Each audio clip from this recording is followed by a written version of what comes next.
এই যে নির্জন একটি জায়গা দিয়ে হেঁটে যাচ্ছি, এটা ঠিক কোথায় আপনারা অনুমান করতে পারবেন? দেখুন কতটা নির্জন, শুধুমাত্র পাখির ডাকগুলোই আপনারা শুনতে পাবেন। গোধূলি লগ্নের এই সুন্দর মনোরম স্নিগ্ধতা আকাশ এবং নির্জন পরিবেশে পাখির এই ডাকগুলো আপনাদের কেমন লাগছে অবশ্যই জানাবেন, এবং এই জায়গাটি কোথায় আপনারা অনুমান করতে থাকুন।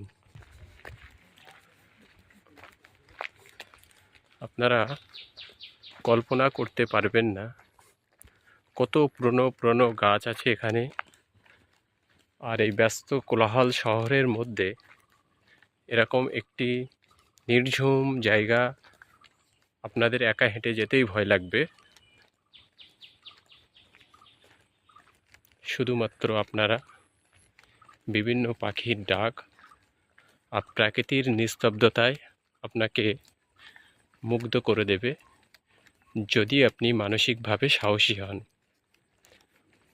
মানসিকভাবে ভীত সন্ত্রস্ত যিনি, তিনি এই রাস্তা দিয়ে নিশ্চয়ই হেঁটে যেতে পারবেন না।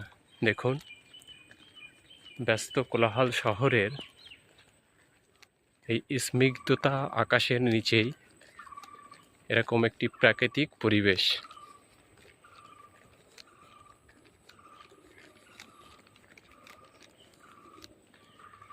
এই বোর্ডটা দেখে আপনারা অনুমান করতে পারবেন এটা কোথায় এসেছি আমি।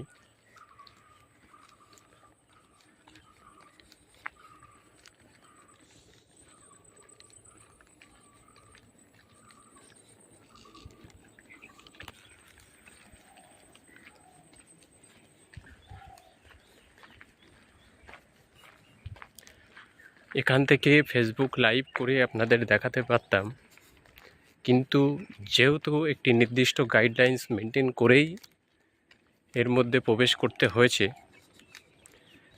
এটা হলো আমার জীবনে দ্বিতীয়বার এখানে এসছি।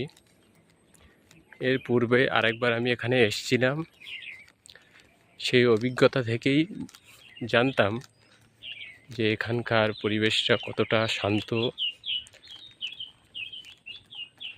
কতটা নিরিবিলি। আমি আমার গন্তব্যে প্রায় পৌঁছে গেছি। ঠিক গন্তব্যের পিছন দিকটা আরও মনোমুগ্ধকর, যদিও আমি অনেক সময় লেট করে ফেলেছি রাস্তায়, তাই পিছন দিকটা দেখাতে পারছি না। আরও কোনো দিন পারমিশন পেলে এই জায়গায় ঢোকার আপনাদের এর পিছনের সুন্দর পরিবেশটা আপনাদের দেখিয়ে দেব।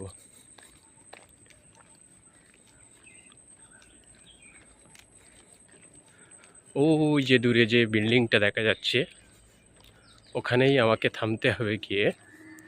ঠিক ওই বিল্ডিংটার পিছনে প্রাকৃতিক সৌন্দর্যের আরও বহু নিদর্শন দেখা যাবে, যেগুলো হয়তো আজকে আমি যেতে পারবো না। ট্রাফিক জ্যামের জন্য আমি অনেকটা সময় রাস্তায় নষ্ট করেছি, তার জন্যই আপনাদের দেখাতে পারছি না।